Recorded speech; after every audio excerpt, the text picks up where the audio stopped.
एक गांव था जिसमें महेश नाम का एक किसान रहता था। महेश के पास 1 बीघा जमीन थी जिसमें वह अपने बूढ़े बैल के साथ खेती किया करता था। महेश की पत्नी देवकी बड़ी ही लालची और हमेशा महेश पर गुस्सा करती थी। महेश के 2 बेटे थे जो शहर में रहकर काम किया करते थे, परंतु वह अपने पिता को पैसे नहीं भेजते थे, तो महेश खुद ही खेती करके अपना घर का खर्चा चला लिया करता था। फिर एक दिन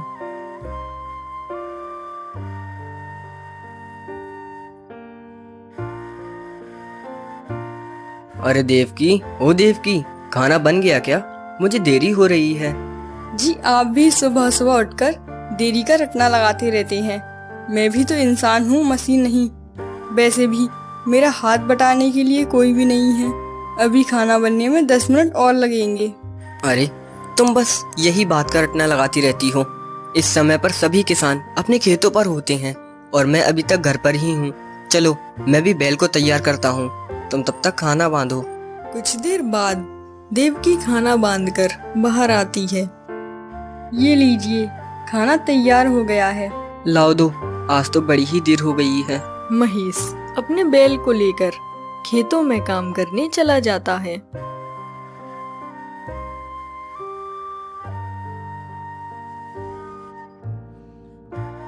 महेश का बैल काम करते करते थककर वहीं बैठ जाता है। अरे अब तुझे क्या हुआ? लगता है तू थक गया है। चल कोई बात नहीं, वैसे भी तू बूढ़ा हो गया है। थोड़ा और काम कर लेते हैं, फिर कल तो मैं नई और मजबूत बैल लेकर आऊंगा, फिर तू हमेशा आराम करना। दोनों फिर से खेतों में काम करने लगते हैं।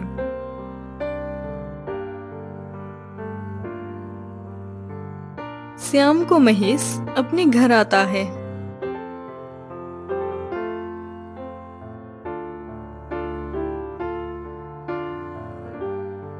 अरे भाग्यवान, सुनती हो?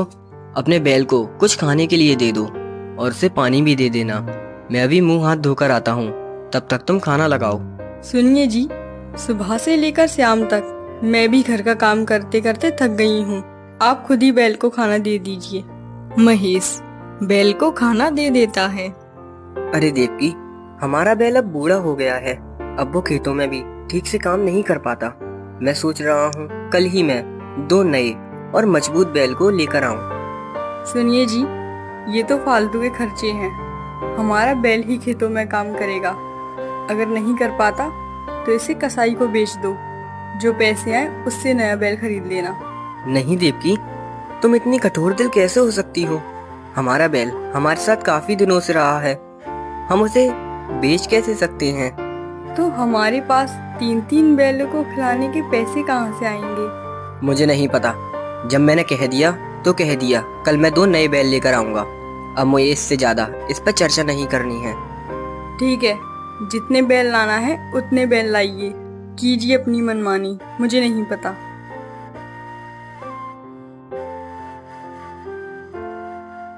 अगली सुबह महेश नए बैल लेने जाता है।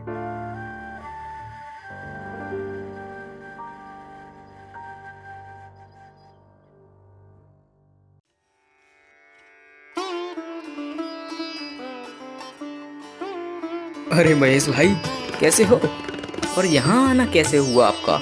अरे सुरेश भाई, अब मेरा बैल बूढ़ा हो गया है और वो खेतों में काम नहीं कर पाता।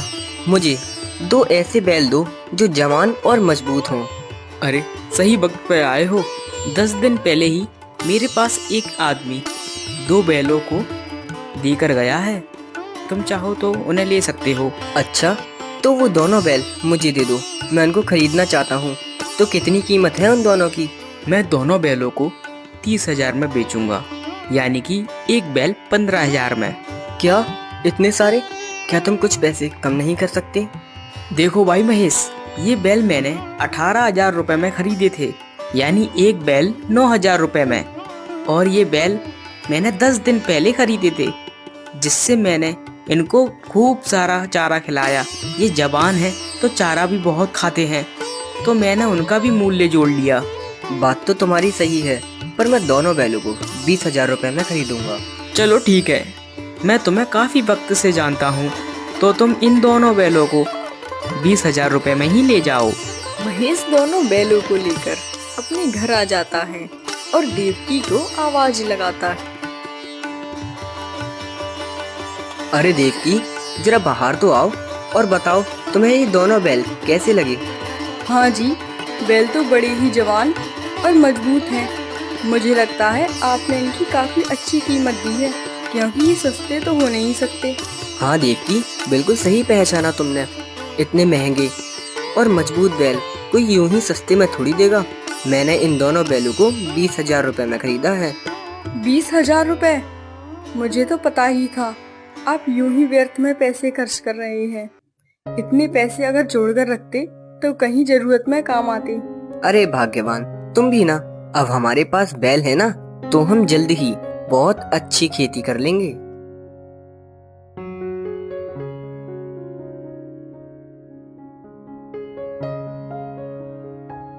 फिर अगली सुबह महेश के घर रघु नाम का एक 20 वर्ष का लड़का आता है। अरे महेश चाचा, ओ महेश चाचा, जरा बाहर तो आइए। कुछ देर बाद महेश घर से बाहर आता है। अरे बेटा, तुम कौन हो और क्या चाहिए तुम्हें? चाचा जी, मेरा नाम रघु है और मैं यही पास ही रहता हूँ। मुझ पे कोई भी काम नहीं है, तो मैंने सोचा महेश चाचा के घर ही कुछ काम कर लूँ। अगर आपके खेतों में कुछ काम करना हो तो मुझे रख लीजिए, मैं आपके सारे काम कर दूंगा। चल ठीक है, तू मेरे छोटे मोटे कामों में हाथ बटा सकता है। तू मेरे साथ आज ही चल। महेश नए बैलों से कुछ ही महीनों में अच्छी फसल उगा लेता है। फिर एक दिन देवकी, काफी दिन हो गए हैं, मैं अपने दोनों नए बैलों को काफी दिनों से झील पर नहीं ले गया हूँ, तो सोच रहा हूँ आज दोनों को वहीं नहलाने के लिए ले जाता हूँ। हाँ ठीक है, जाइए। महेश और रघु दोनों बैलों को लेकर झील के पास जाते हैं।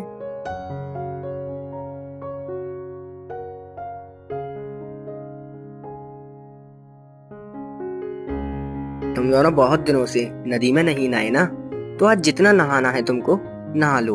महेश के इतना कहते ही तभी एक बैल की घंटी नीचे गिर जाती है। अरे, ये घंटी इतनी चमक कैसे रही है? महेश उस घंटी को उठाकर उसकी जांच करने लगता है। अरे, ये तो बिल्कुल सोने जैसी चमक रही है। कहीं ये सोने की घंटी ही तो नहीं है? अरे रघु, जरा इधर तो आ।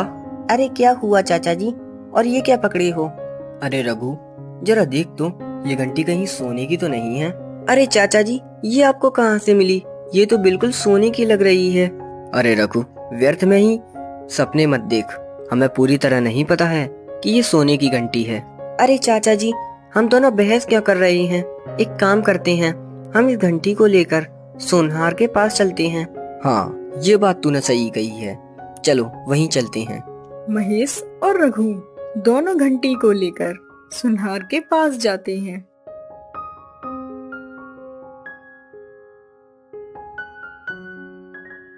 अरे सुनहार जी, जरा देखिए तो, क्या ये घंटी सोने की है?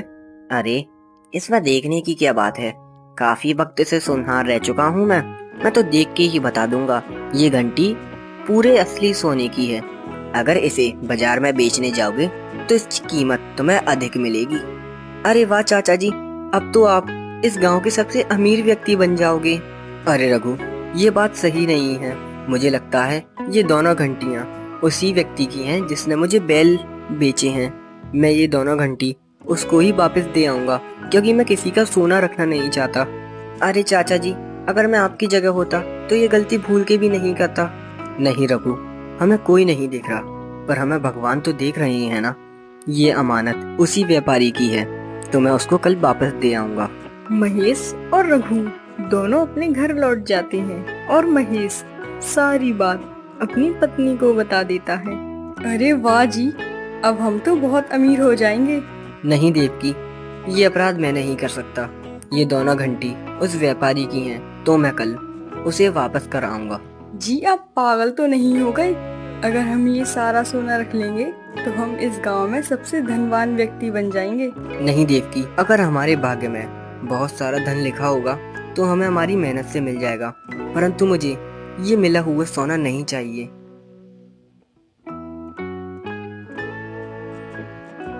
अगले दिन महेश उस घंटी को लेकर उसी व्यापारी के पास जाता है।